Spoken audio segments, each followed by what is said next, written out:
Side, let's get started.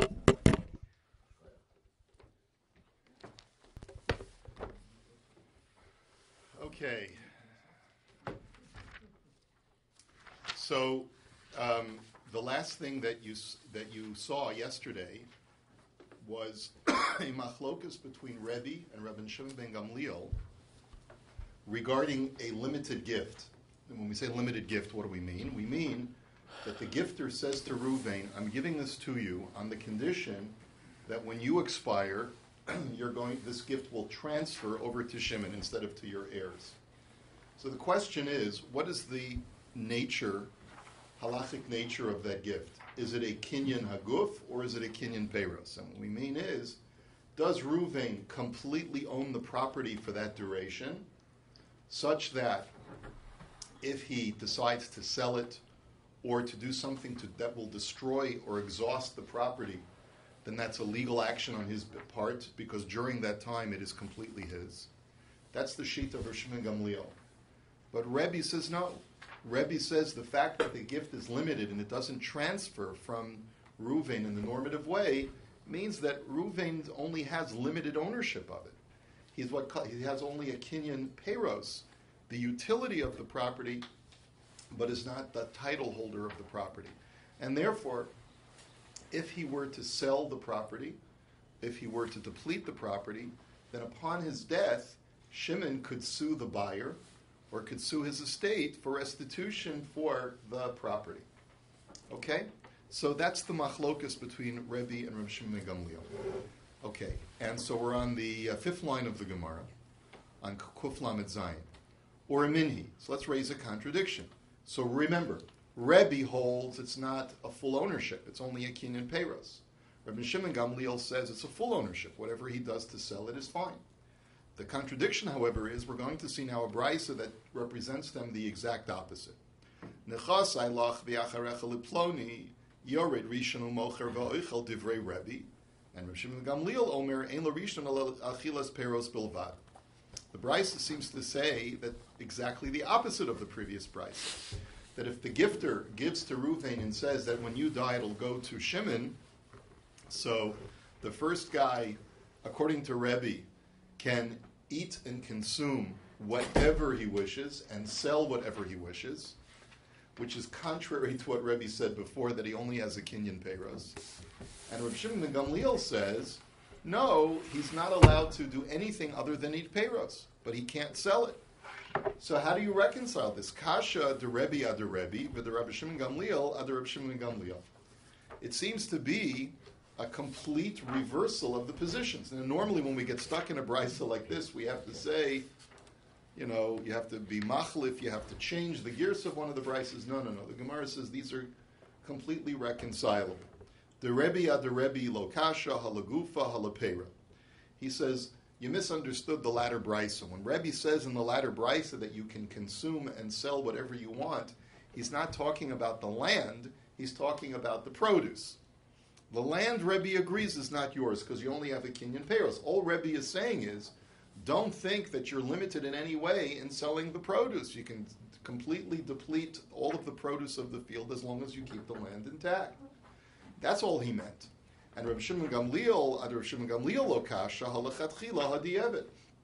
Rabbi Shimon Gamliel is in this instance, in the latter brisa, is addressing the land. And he says, you're not supposed to sell the land. Now, how about the previous brisa that says, Rabbi Shimon Gamliel says, it's perfectly legal to sell the land.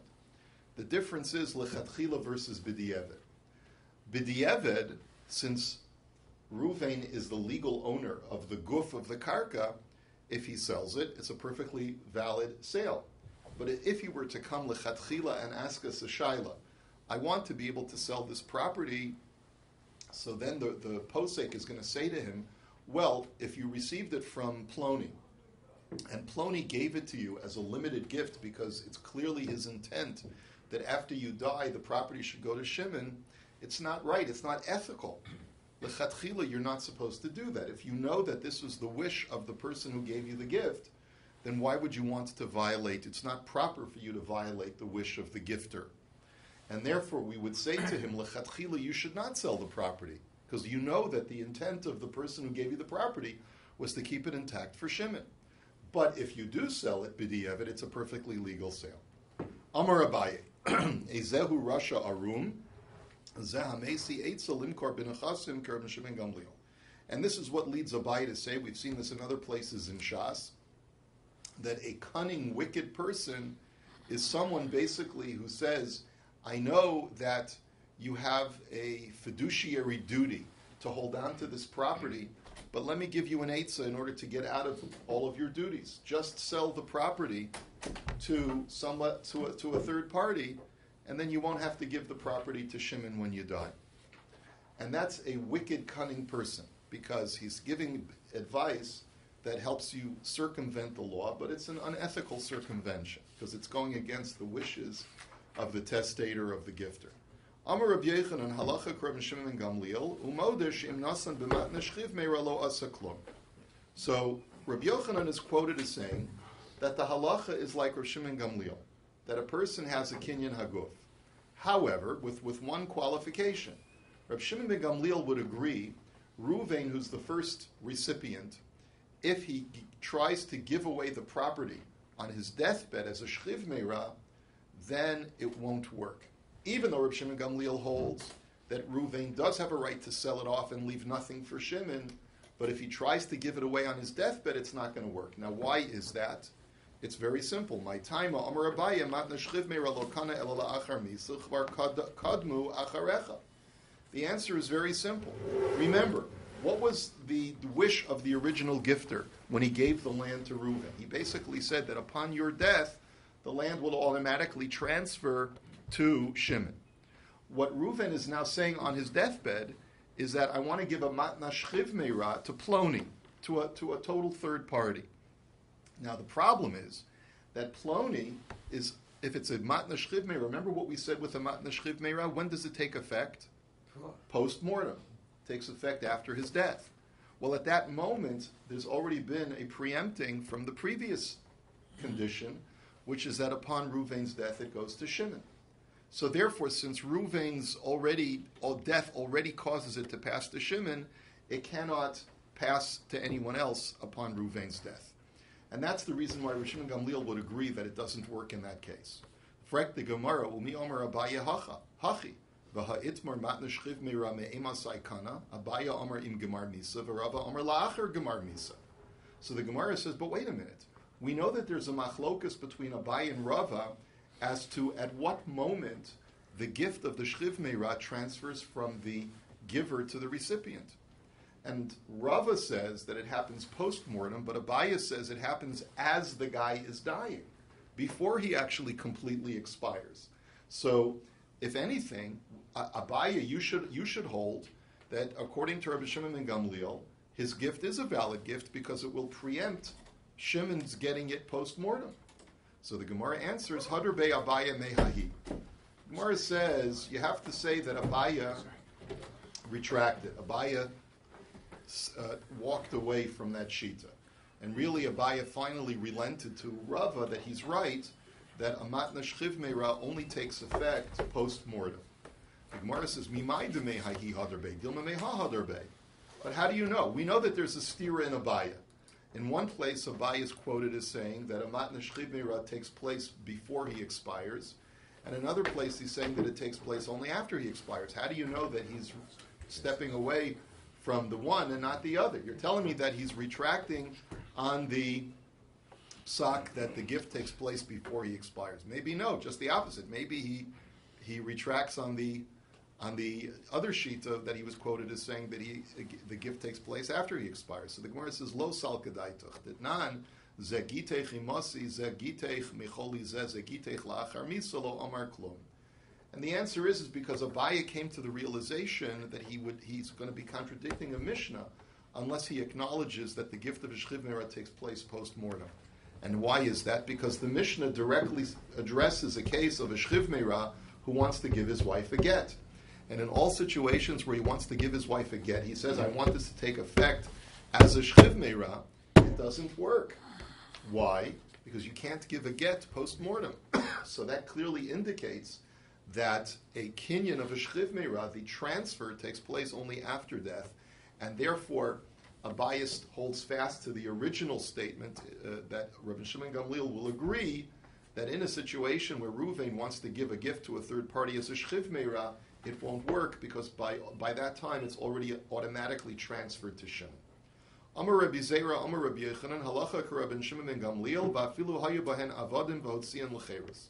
Now Rabbi Zera quotes Rabbi Yochanan as saying that we paskin like Rabbi Shimon Gamliel, that Reuven has a kinyan haguf on the property that he received, and that's true that he can control whatever is in his possession, even to the point of if the gift was receiving an Eved Kanani, he's allowed to free the Eved Kanani and make him a free man, in which case Shimon will get nothing.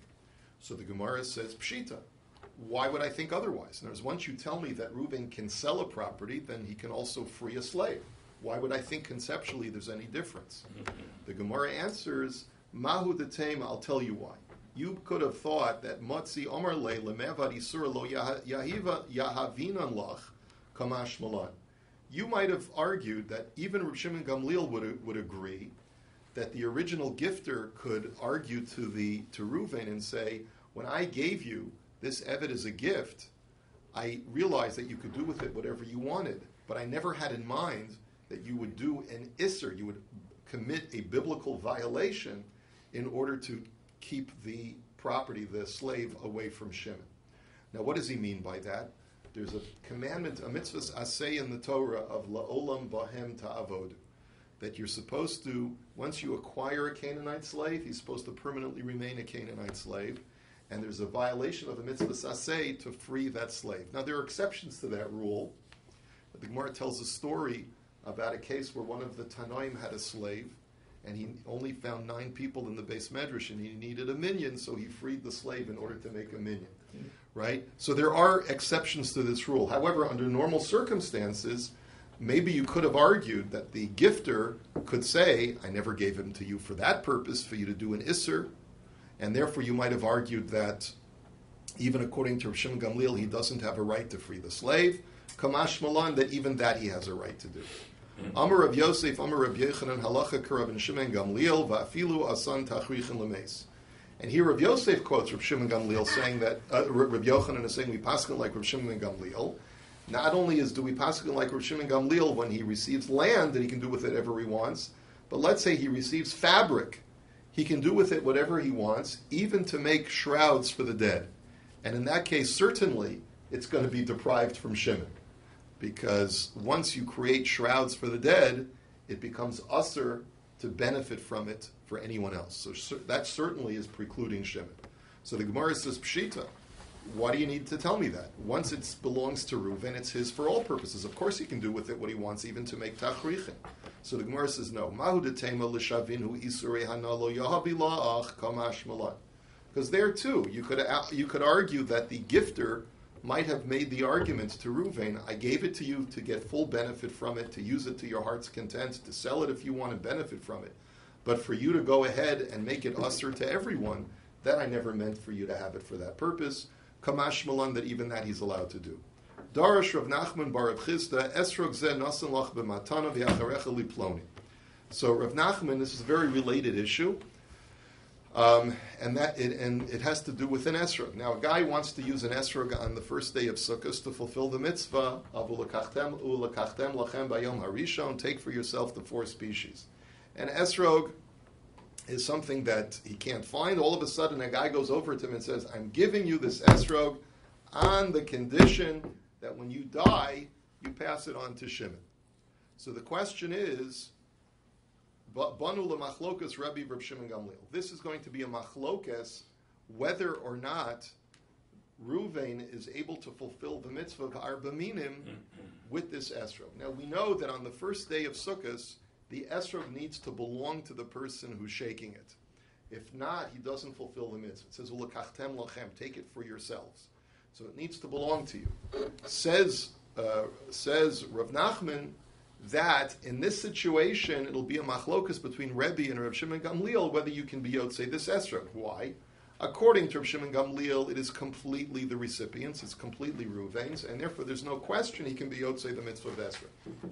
But according to Rebbe, that you only have a limited ownership, you only have a kinyan peiros, but you don't have a kinyan haguf, you don't own the intrinsic esrog, therefore you won't be yotzei the mitzvah.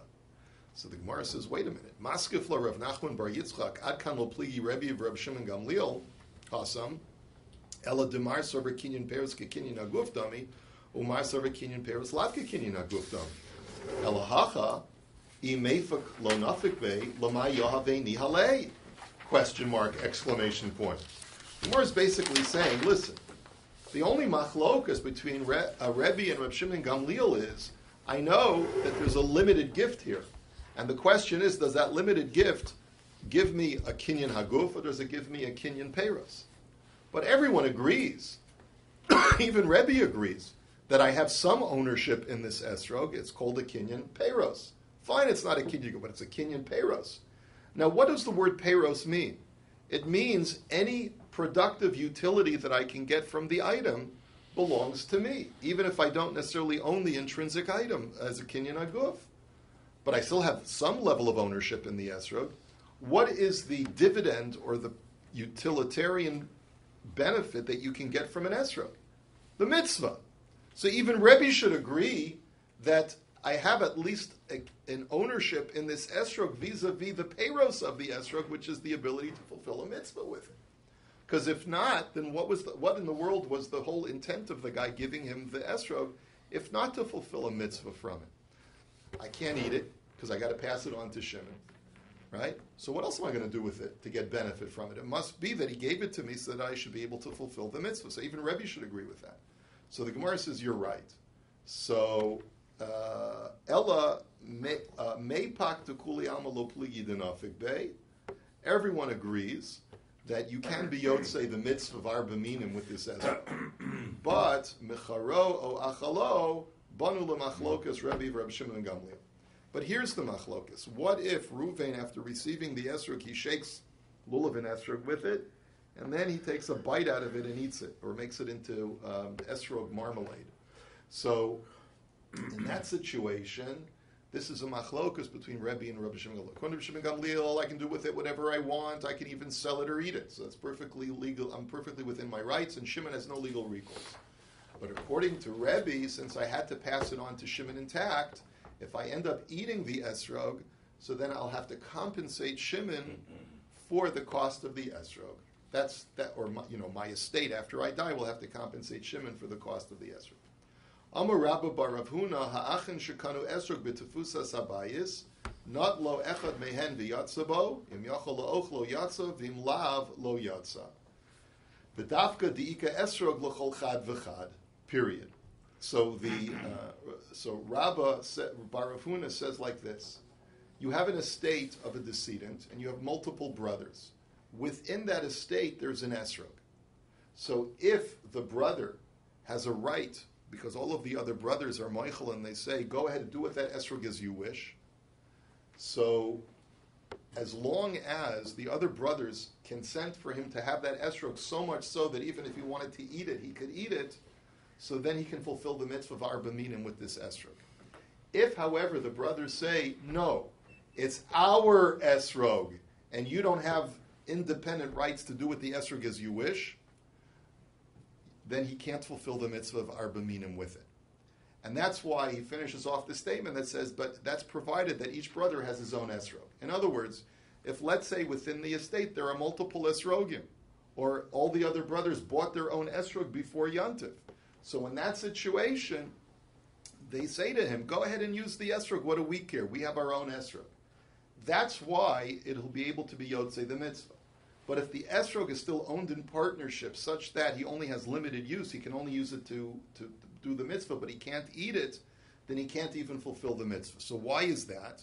So the Rashbam explains very clearly. He says, the Torah says, Ulakachtem lachem, that the esrog has to belong to each and every individual. An esrog must be individually owned in order for the mitzvah to be fulfilled. If an esrog is owned in partnership, no individual can fulfill the mitzvah with it based on a gzeras hakasef. Now, what's interesting, therefore, he says, that's why today our minhag is, and he talks about the minhag in in the medieval period in Europe, he says, not everyone has his own esrog. They get one esrog for the whole shtat, for the whole community. So how does it work? So he says it works because when the first guy takes the esrog, all of the other townsfolk basically say, it's totally yours, right? We're moichel, even though we all pitched in for it, but at this moment that you're shaking it, it's totally yours. And then the first guy gives it over to the second guy and says, now it's totally matan, it's totally yours. And that's how it will work, because the esrog must be exclusively owned by the person who's holding it. So, in Sephardic saying, don't give you. If you don't have, don't give you. Withdraw. I don't understand what you said. In Sephardic saying, they don't give you. If you forget to bring, they don't give you shake. Oh. They won't do anything. Okay, I don't know. Okay, the Bach takes out the next few words. Omar Rava, esrog zeh nasan l'cha b'matana al manashu tachzirehu li, not lo v'yatza bo het zira yatza lo het zira lo yatza. So Rava now says that if Reuven gives an esrog to Shimon and he says, this esrog is yours 100%, but on the condition that you return it to me when you're done with the mitzvah, so then it's a valid gift, but only if Reuven returns it to Shimon. In other words, or Shimon returns it to Reuven, right? Reuven basically said, if in 10 minutes from now you give this back to me, then it's yours for the next 10 minutes. But if not, then if you don't return it to me, then it's not yours at all, and you're a gazlan, so then Shimon can't fulfill the mitzvah because it's not his. So what do we see from here? Kamash malan dematana almanas lahachzir shma matana. We see from here that a temporary gift that's meant to be returned during that interim period is completely owned by the recipient, but he just has to give it back afterwards, which is a very important principle. This applies not only by esrog, but according to the poskim, it applies, let's say, by pidyon haben. Let's say a father says to the kohen, here's 5 shekels, but I'm only giving it to you on the condition that you return it back to me. So it's a big shaila in the poskim. If he says expressly that it's a matano manas lahachzir, so some poskim say it works. The problem becomes, what if he didn't say it, matano manas lahachzir, and after the pidyon haben is over, he says, can I have the coins back? No. So if he was, and the Kohen says no, he says, well, how can you say that? I don't know, it's been in my family for 18 centuries, right? But then, so then it turns out that it was never a matan in the first place.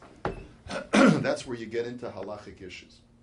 But as long as he states it explicitly that it's a matan manas lahazir, so then it works. Next. Hahi itza dahava la dikla ba'ara de Rav Bibi bar Abaya. So there was once a situation like this. A woman owned a tree resting on the property of Rav Bibi, who was the son of Abaya. And she wanted to cut it down. Maybe she wanted to sell the wood, who knows? Maybe she wanted to transplant it. And every time she was going to start, Rav Bibi expressed his disfavor, his displeasure. She certainly didn't want to displease the rabbi. So what she did was, aknise nihale kol shnei chayav. So she basically said, you know what, Rabbi, I hereby am giving you this tree that you own it until the day you die. And once you die, then it goes back to me. So azal ihu akne nihale livno katan. So Rav Bibi figured he'll be a chacham. He says, it's mine.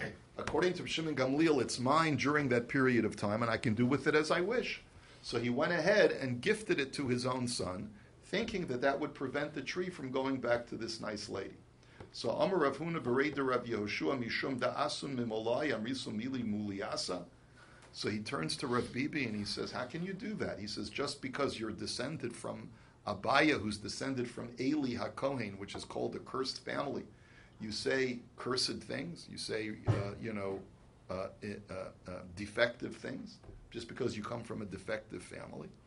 This is a shtach, right, obviously. But basically what he's telling him is that's totally not true. Because afilu Rav Shimon Gamliel lo ka'amar elo la'acher, avo la'atzmo lo. Even Rav Shimon Gamliel, who says that when you give a person a limited gift like this, that on condition that he give it to a third party, you can do with it whatever you want, but that's only when the condition is to give it to a third party after you die. But if, let's say, the gifter says to Reuven, I'm giving you this gift on the condition that when you die it reverts back to me, Even there, Rav Shimon Gamliel says it's not a kinyan haguf, it's only a kinyan peiros, and therefore you don't have a right to sell it in those situations. And therefore you were totally not within your rights, Rav Bibi, to gift it to your son. It's totally null and void. Amar Rava, Amar Rav Nachman, Shor zen nasin l'cha b'matana al menashe tachzirehu li, hegdishu v'hechziru harei zen mukdashu muchzar. Rava says in the name of Rav Nachman, if Reuven goes over to Shimon and he says, this ox is given to you as a gift, use it, let's say he knows that Shimon needs to plow his field, go ahead Shimon, it's your ox for the day. When you're done plowing, just give it back to me and it'll be mine again. So if Shimon goes ahead in the middle of the day and declares the animal to be hektish, and then returns the hektish now animal to Reuven, perfectly legal. And he can say, I fulfilled the Tanai. You said it's mine for the day, and when I'm done with it to give it back, so I gave it back. So Amar Le Rabbi Rav Nachman, Maya Hadre. So Rabbi objects to Rav Nachman. He says, how can you say that? He hasn't given him back. What has he given back to him? He didn't give him back something that belongs to him and that he can use. So the Bach takes out the next words. So Ella Amar Ravashi Chazina. I Amar Le Al Menashe Tachzirehu Ha-Ahadre. I Amar Le Al Menashe Tachzirehu Li Midi Dechazileka Amar Le. So you have to be very careful with the wording, is essentially what the Gemara is saying. If the gifter said to Reuven, I'm giving you this ox on the condition for the day, on the condition that you return it to me when you're done, so that you return it when you're done, and he didn't say return it to me, but just return it when you're done, so then even if Reuven goes ahead and declares it to be hektish, it's totally valid, and I didn't say you have to return it to me, I just said return it, bring it back to where it was. So it doesn't have to belong to me, just put it back. And therefore, if he makes it hektish, it's valid. But if he says, return it to me, that means I want to get it back to my possession again, so then you don't have a right to be makdish it. Amar Rav Yehuda, Amar Shmuel, HaKosev Nechasav La'acher, Va'amar Hala, Efshi Bahen Kana, Va'afilu Omeid Vitzavach. Another startling halacha. Rav Yehuda says in the name of Shmuel, that if Reuven makes a gift and makes a formal kinyan on behalf of Shimon, to say that Shimon is the recipient of all of his assets, then Shimon automatically acquires it regardless of whether he wants the gift or not. A lot of times we say people would rather not have the burden of having the gift. Let's say you give me a property somewhere in Louisiana bogs, and the property taxes far outweigh the benefit that I can possibly get from the swamp, right? So I could say to you, no thank you. But no, it doesn't work that way. Even if you get up and start shrieing and start yelling, you automatically become the recipient. That doesn't seem to make much sense, does it? So Rabbi Yochanan Amar Lo Kana. And Rabbi Yochanan says, no, as long as you object, you can refuse the gift. So Amar Rabbi Abba Bar Mamel V'lo Pligi, Kan B'tzavach Me'ikara, Kan B'shosek Me'ikara Lo B'asav Tzavach. They're not arguing. It all depends on the reaction of the recipient. If the recipient, upon hearing that he received the gift, immediately said, no, thank you, I don't want it, so then Rabbi Yochanan is correct, and he does have the legal right to refuse the gift and prevent the kinyan from taking place. But what the previous sheet of Shmuel is that he first hears it, and he says nothing. He hears Reuven say that Shimon now is the owner of my estate, and he says nothing, and then an hour later someone whispers into his ear and says, hey, by the way, did you know that it's been completely flooded and the property taxes are $1 million a year? I said, uh-oh. And then he starts screaming. By that time, it's too late. And sorry, Charlie, you're the owner.